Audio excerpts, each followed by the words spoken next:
2. The Democrats going back to the drawing board after President Trump decides not to declassify their rebuttal to the GOP's FISA memo because it was packed with classified information. Welcome to a brand new hour of America's Newsroom. I'm Sandra Smith. Good morning to you, Good morning Bill to you. How was your weekend? It was good. It was short. It was, yeah, right? Never long enough. I'm telling you. I'm Bill Hemmer. Good morning, everybody. The top Democrat on the House Intel Committee, Adam Schiff, now planning to meet with the FBI about that redo. As for Chairman Nunes, the Republican, he says he's all for making the Democratic memo public. Question is when. We actually want the Democratic memo out. We think it's ridiculous on the face of it. We think it's very political about how they attacked myself. They attacked Chairman Gowdy. They turn Carter Page into some super secret Russian spy. They talk about how Christopher Steele is a really, really good source when we know that he lied to the FBI. Chief Intelligence Correspondent Catherine Harris picks it up from there live in Washington. Catherine, good morning to you. Thank you, Bill. The ranking Democrat, as you mentioned, says he will meet with the FBI to go over the 10-page memo, which is more than twice as long as the Republican version. On the Sunday talk shows, Adam Schiff was pressed on whether the Democrats' memo contained national security information. We're going to sit down with the FBI and go through any concerns that they have, and any legitimate concerns over sources and methods we will redact. But did you do that FBI, before you submitted the memo, Congressman? Yes, we did. Yes, we did. Unlike the Republicans, we gave the FBI and the Department of Justice our memo even before we took it up into committee.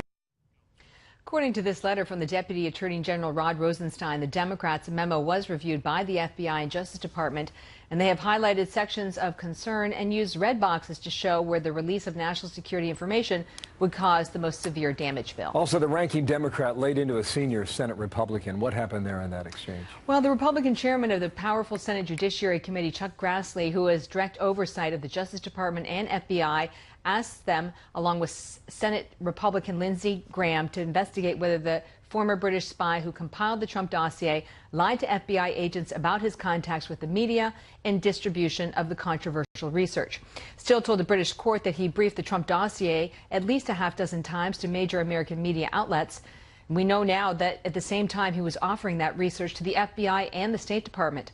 On the Sunday show, Schiff said the senator's criminal referral is really targeting the Russia special counsel, Robert Mueller. It is part of the same effort, along with the chairman of our committee, to try to put the FBI and Bob Mueller's investigation on trial. It is a well-known defense tactic. When the facts look increasingly incriminating of your client, you try to put the government on trial. Spokesman for Senator Grassley sent out a statement late last night disputing that claim and highlighting the fact that the criminal referral makes absolutely no reference to the special counsel Robert Mueller. And if Trump associates are prosecuted for lying to the FBI, Grassley says the same laws ought to apply to Steele, whose work was funded by the DNC and Clinton campaign bill. Catherine, thank you. Catherine Harris welcome. in Washington. For more on this, let's bring in Republican House Judiciary Committee member John Ratcliffe of Texas. Thank you so much for joining us this morning, sir. You heard all the updates there. So what should happen next?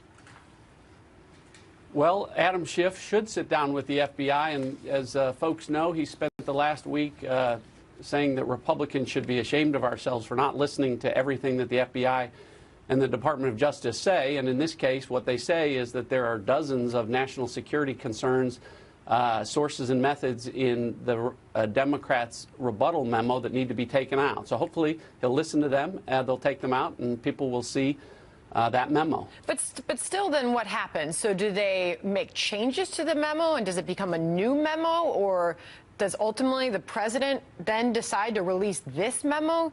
Clear some of this up for us.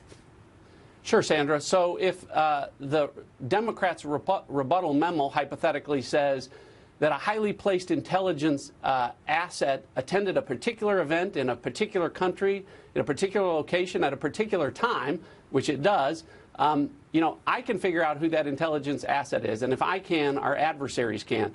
Those are the types of sources and methods that we're talking about. And the Democrats' memo has them all over the place. So those things need to be redacted and taken out. That can be done. Once that is done, then the Democrats' memo will be declassified and the people will see it. But it won't change the ultimate facts. The Democrats' memo doesn't say and can't say that Hillary Clinton, that the FISA court was told that Hillary Clinton, her campaign, and the DNC paid for this dossier, or that Christopher Steele who put together the dossier was desperate to keep Donald Trump from becoming president, or that same Christopher Steele had a personal relationship with the number 4 lawyer at the Department of Justice, Bruce Orr, and his wife, Nellie Orr, who did the research for the dossier at Fusion GPS. Those facts won't change. Well, you just heard Devin Nunes say, look, we want this out. We obviously made that very clear unanimously. We want this to get out. It's become so very political, and Nunes calling the memo itself so very political. But talking about Christopher Steele, Devin Nunes says, here Democrats say he's a good source. Well, here's what Nunes said about Christopher Steele over the weekend. Christopher Steele lied to the FBI, and I can't for the life of me know, when you have the House who said that, hey, this guy lied to the FBI, and you have the Senate who said this guy lied to the FBI, Christopher Steele, what is the Justice Department doing? Where is the prosecution of Christopher Steele? This is a slam dunk case. He's calling it a slam dunk case, is it? Well, here's what we know, Sandra.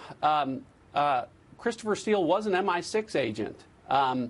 But we also know that when the FBI employed him, he violated their rules. He leaked his relationship with the FBI to the press.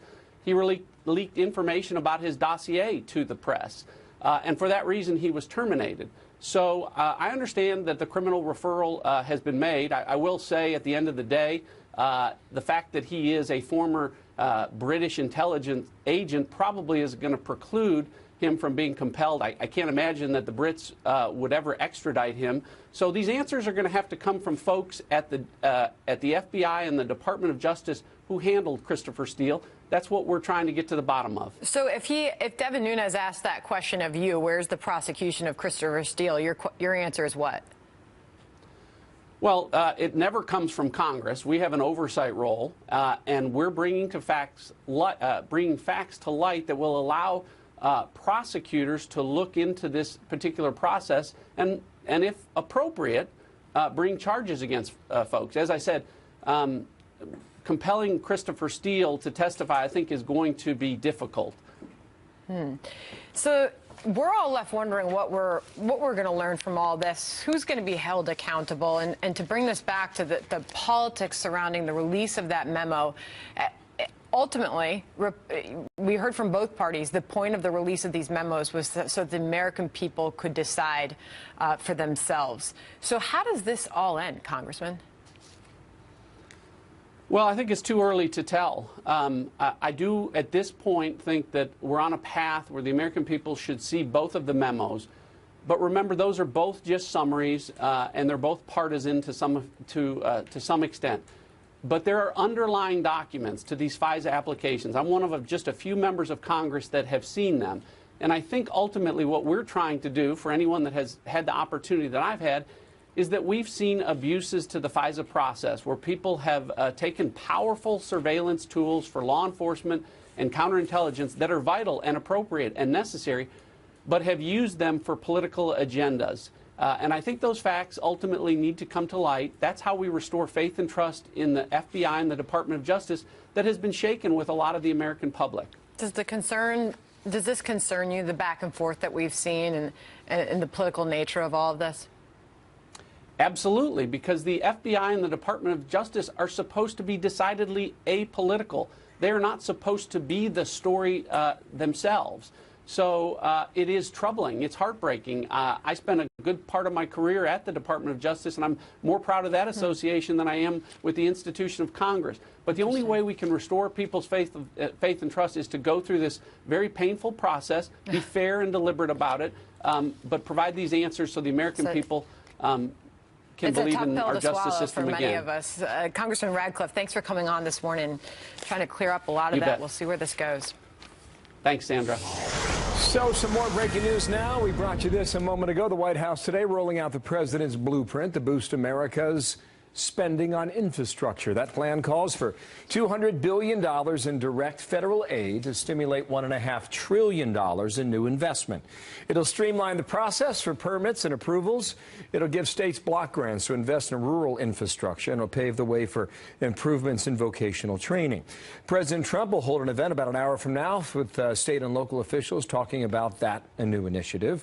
Earlier, he tweeted this will be a big week for infrastructure after so stupidly spending spending $7 trillion in the Middle East. It is now time to start investing in our country, and tweet there. So that's the White House list of priorities. We'll see how far. As I mentioned, the stock market's getting a boost from a lot of that talk this morning. Infrastructure spending, a lot of those commodity-related companies are up this morning. The market likes it, for now at least. All right, breaking news this morning that we're following for you after a holiday trip ends in disaster. A helicopter loaded with tourists goes down in the Grand Canyon. Details straight ahead on that. Also, Robert De Niro raging against President Trump, calling him a dangerous leader. We'll take up that debate in a moment. Plus, there's this.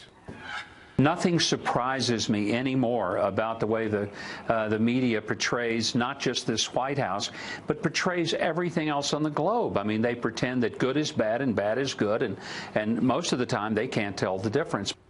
Mainstream media appearing dazzled by the smiling face of a brutal regime, the sister of North Korea's dictator. At the Winter Olympics, Howard Kurtz joins us straight ahead. So happening now, 14 past the hour in Washington, D.C., a project that was draped in secrecy. Unveiled in a matter of moments, the National Portrait Gallery is the Obama's presidential portraits. The artist Kehinde Wiley, chosen by the former president for his portrait, is known for larger-than-life depictions of African Americans in either heroic or old master poses. Mr. Obama, the former First Lady, both on hand for the big reveal. As you can see, the artist's own words, quote, "It's going to be like boom," end quote. So we'll see it in a moment together, coming up live from Washington, D.C. Meanwhile, the mainstream media slammed this morning across the Twitterverse for glamorizing Kim Jong-un's sister at the Winter Olympics while failing to mention the brutality of her brother's regime. Here's a headline from CNN. This ran on Saturday. Kim Jong-un's sister is stealing the show at the Winter Olympics. Howard Kurtz, host of Media Buzz and author of the brand new book Media Madness, joins me now. You certainly noticed these headlines. What'd you think? You know, I don't know which made me cringe more, the headline about stealing the show or the lead sentence in the piece. If diplomatic dance were an event at the Winter Olympics, Kim Jong-un's younger sister would be favored to win the gold. Now, you know, that kind of credulous tone for somebody who's not just a sister but an official from the world's perhaps most brutal and repressive regime is just embarrassing, and CNN was not alone in that. Have they removed this story from their website? I searched for it this morning, and it's still up. No change in the headline, as sometimes happens when somebody goes too far. No explanation. Now, I do have to say, in the fourth paragraph of the piece, it says that her brother is a brutal dictator operating Nazi-style prison camps, repressing political opposition, and executing senior officers and his own family members. But as you know, it's the headline, the lead that go viral, that get the most attention, that set the tone. Reminds me of a line on the front page of the Washington Post, I believe yesterday, calling Kim's sister the Ivanka Trump of North Korea. That was a quote. Right. Still. There's quite a few headlines like that out there. We wanted to cover it all with you, but we're going to dip in here and listen in Washington, D.C., where the Obama's presidential portraits are being unveiled. Michelle Obama, the former First Lady, is speaking now. Let's listen. And Kim Sayed for their remarks and for their outstanding leadership and everything they have done to support us, to support the arts over these many, many years.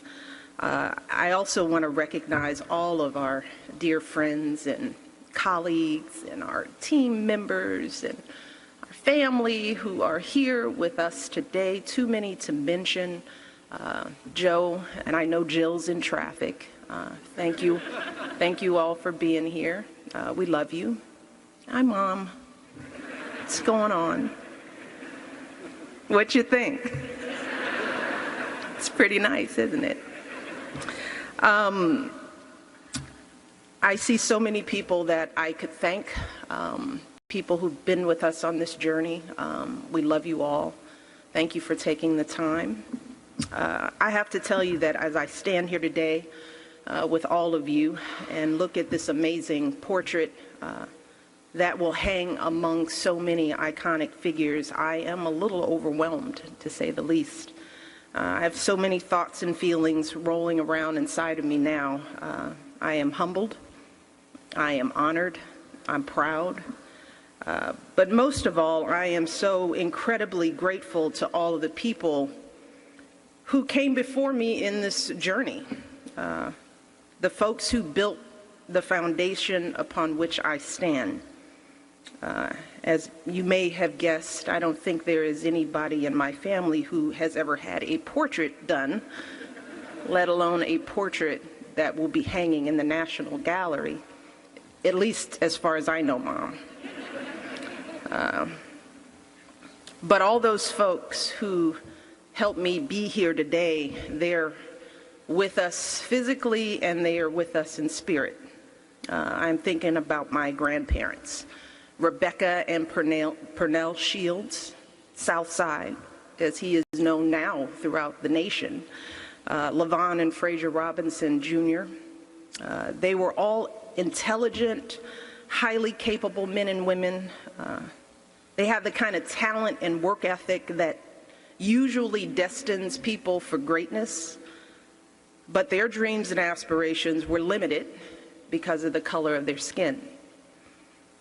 I'm of course thinking about my dad, Frazier Robinson III, man who sacrificed everything to give me and my brother opportunities he never dreamed for himself. And of course I'm thinking about my mommy, Marion Robinson, who is sitting in the front row, supporting us like she has always done, always putting herself last on her list so that she could give me and Craig and our children everything that makes today possible. I'm also thinking about all of the young people, particularly girls and girls of color, who in years ahead will come to this place and they will look up and they will see an image of someone who looks like them hanging on the wall of this great American institution. Yeah.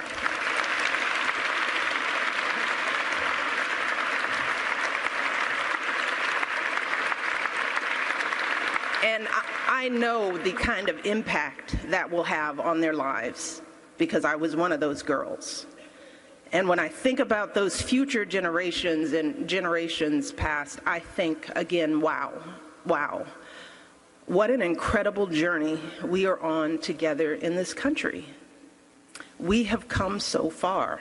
And yes, as we see today, we still have a lot more work to do, but we have every reason to be hopeful and proud. And I am truly grateful to have had the opportunity to stand alongside my husband and play a very small part in that history and in that future. But I'm even more proud of the extraordinary woman and artist who made this portrait possible. Amy Sherrill. Not yet. I got more to say about you, girl. Now, Barack and I had the privilege of considering a number of outstanding portraitists, and I want to thank Bill Allman, Thelma Golden, Michael Smith, our team. We love you guys. I know you're out there, who guided us every step of the way. Oh, there you go. Of course, I could see you guys, but thank you. They guided us through every step of the way through this process. We never could have done this without you because you not only know your craft and all these folks, but you know us intimately. You knew what we were looking for and what we wanted to say. So thank you three, the dynamic trio. And with their help, we narrowed down the field to a few key artists who Barack and I then interviewed. And each of these artists had to walk into the Oval Office, yikes. And I almost wanted to start off each conversation by apologizing for putting them through this process. I mean, just to get this job, they had to come to the White House, to the Oval Office, and get grilled by the President and First Lady. I'm sorry. I'm so sorry. So it wasn't lost on us how unnerving this experience was for each and every one of them. And when Amy came in, and it was her term, I have to admit that I was intrigued. I was intrigued before she walked into the room. I'd seen her work, and I was blown away by the boldness of her colors and the uniqueness of her subject matter. So I was wondering, who is this woman? And she's so cute, too. And then she walked in, and she was fly and poised, and I just wanted to stare at her for a minute. She had this lightness and freshness of personality. She was hip and cool in that totally expected, unexpected kind of way.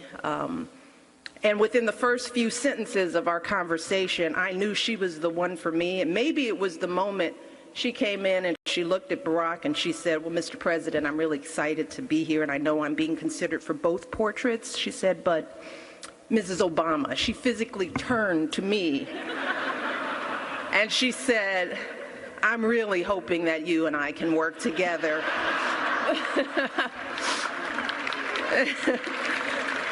And after that, she and we started talking, and Barack kind of faded into the woodwork. And, you know, there was an instant connection, that kind of sister-girl connection that I had with this woman. And that was true all the way through the process, which is a good thing, because when someone is doing your portrait, they spend hours staring at you. Yikes. It's very intimate, the experience, so you really have to trust the person and feel comfortable enough to let yourself go. And Amy made that possible for me. We had that connection. So today, I want to thank Amy for being willing to put herself through this process, especially after it was leaked. I just felt for you, girl. You know, to have to do that, right? To paint a portrait of Michelle and Barack Obama is like cooking Thanksgiving dinner for strangers. Everybody has an idea of what Thanksgiving dinner is supposed to taste like. The dressing that you love is the dressing you love. You don't want other stuff in it. And that's what it's like. People know what they feel and think and how they see us. So Amy had to interpret that and do it under the spotlight. So I can only imagine that it's been a little stressful for her, but she has handled it with all with remarkable poise and grace, which I think tells you a lot about who she is. She is obviously a woman of extraordinary talent, and it is thrilling to see her getting the recognition she deserves with all the awards and the calls from museums and buyers lining up to purchase her work. But even more important, Amy is a woman of extraordinary character and strength. Her path has been strewn with obstacle after obstacle. She's faced life-threatening medical conditions of her own. She's made tremendous sacrifices to care for the people she loves. She's endured the heartbreak of losing some of those that she's loved, and all through it, she kept going. All along, she stayed faithful to her gifts. She refused to give up on what she had to offer to the world, and as a result, she is well on her way to distinguishing herself as one of the great artists of her generation. It was a total joy.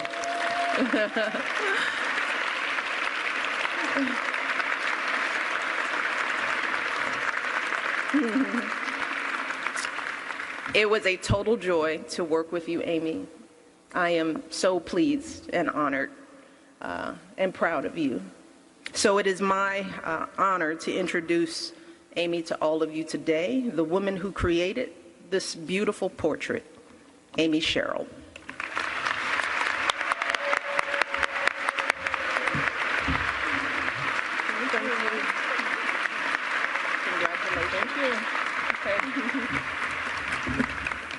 Good morning. Thanks for being here so early. Mrs. Obama, I want to begin by saying thank you. Thank you for seeing my vision, and thank you for being a part of my vision. I paint American people, and I tell American stories through the paintings I create. I find my models, I style them, and I photograph them. I then use that photograph as a reference. My approach to portraiture is conceptual. Once my paintings are complete, the model no longer lives in that painting as themselves. I see something bigger, more symbolic, an archetype. So approaching the All right, well, the commission with you Obamas as a are subject present for their presidential portraits to be unveiled to the public.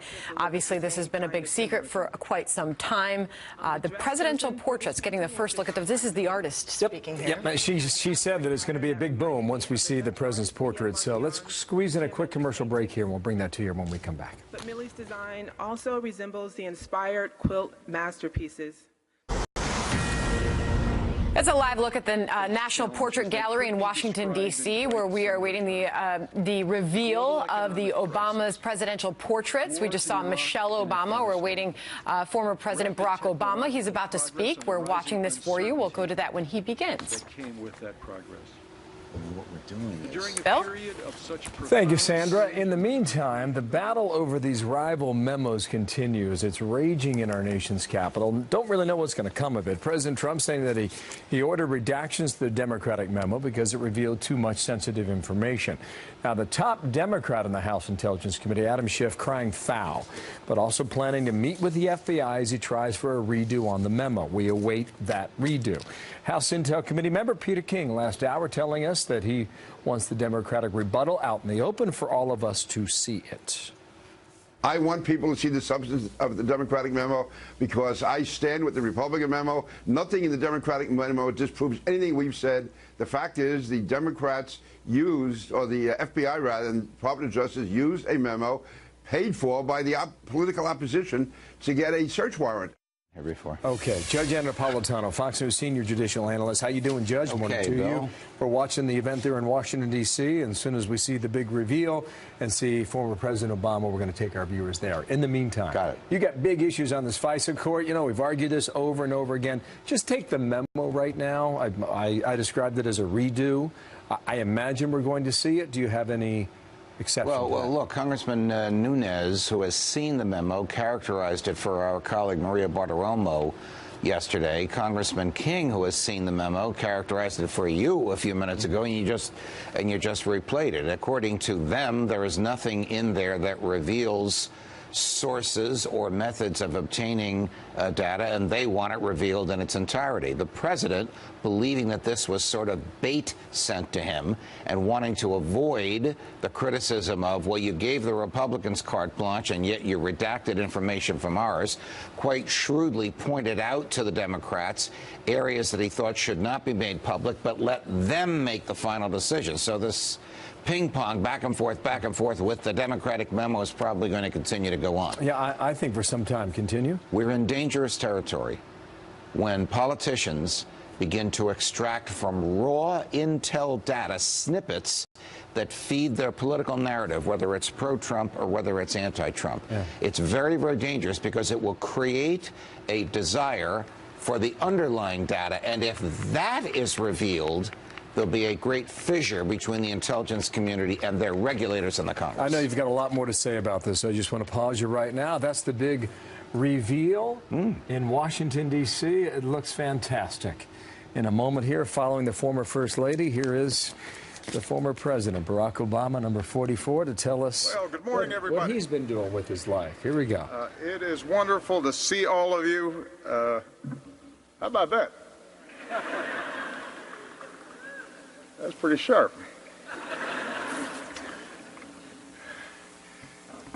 It is my great honor to be here, and I want to thank Secretary Skorton and Kim for your outstanding leadership at a couple of the crown jewels of American life and your extraordinary stewardship. I want to thank everybody who was here. Michelle and I are so grateful for the friends and family and former staff and current staff who have taken the time to be here and honor us in this way and soak in the extraordinary art that we're seeing here. It means so much to us, and I hope you're aware of that. We miss you guys. And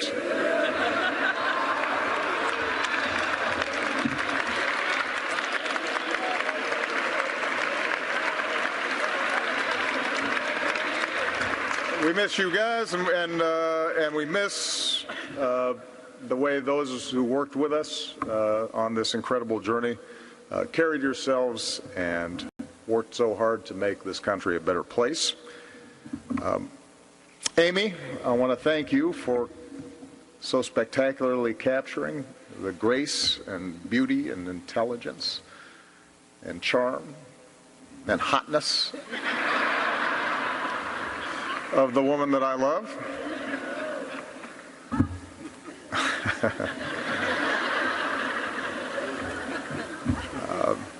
Special shout out to my man Joe Biden.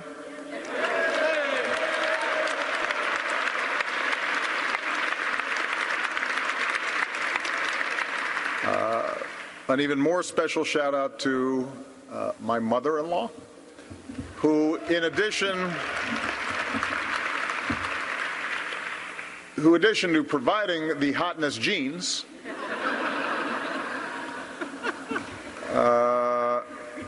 also has been such an extraordinary rock and foundation stone for our family, and we are so grateful to her. We love her so much.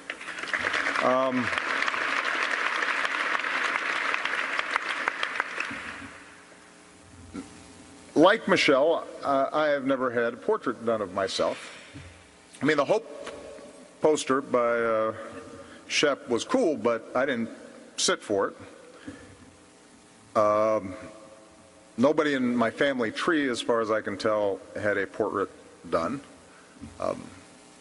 I do have my high school yearbook picture, which is no great shakes. And so when I heard that this was part of the tradition, I didn't quite know what to do. Michelle and I were somewhat confused. We were lucky to have some extraordinary friends and people with exquisite taste, Bill Ullman, Thelma Golden, and Michael Smith, who gave us the assist and helped us to consider a whole range of artists. And we had an immediate connection with the two artists that are sitting here today. I think it's fair to say that Kehinde and I bonded, maybe not in the same way, this whole sister girl, you know, thing. I mean, we shook hands, we were, yeah, we had a nice conversation. He and I make different sartorial decisions.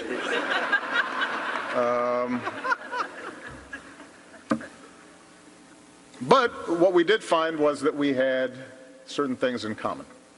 Both of us had American mothers who raised us with extraordinary love and support. Both of us had African fathers who had been absent from our lives, and in some ways our journeys involved searching for them and figuring out what that meant.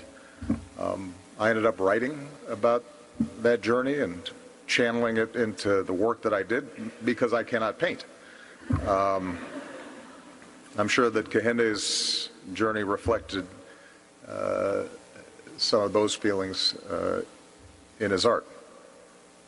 But what I was always struck by whenever I saw his portraits was the degree to which they challenged our conventional views of power and privilege, and the way that he would take extraordinary care and precision and vision in recognizing the beauty and the grace and the dignity of people who are so often invisible in our lives, and put them on a grand stage, on a grand scale, and force us to look and see them in ways that so often they were not. The people that Michelle referred to, people in our families, people who helped to build this country, people who helped to build this capital, people who to this day are making sure that this place is clean at night and serving food and taking out the garbage and doing all the other stuff that makes this country work. So often out of sight and out of mind. And Kehinde lifted them up and gave them a platform and said they belonged at the center of American life.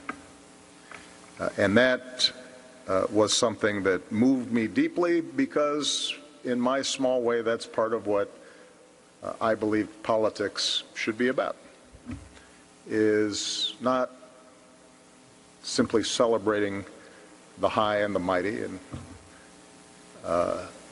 expecting that the country unfolds from the top down, but rather that it comes from the bottom up.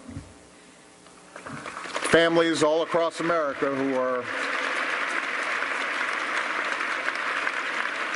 are working hard and doing their best and passing on the wisdom and resilience and stories to their children in the hopes that their lives will be a little bit better.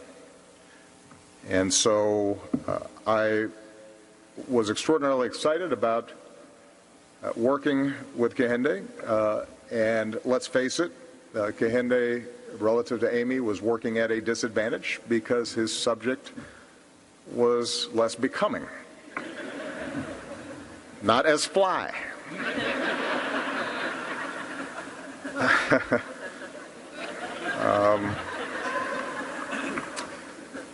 And I want to say that it was, although those Michelle always used to joke, I am not somebody who's a great subject. I don't like posing. I get impatient. I look at my watch. I think this must be done. One of those pictures must have worked. Why is this taking so long? So it's pretty torturous trying to just take a picture of me, much less paint a portrait. I will say that working with Kehinde was a great joy. And he and his team made it easy. Kehinde, in the tradition of a lot of great artists, actually cared to hear how I thought about it before doing exactly what he intended to do.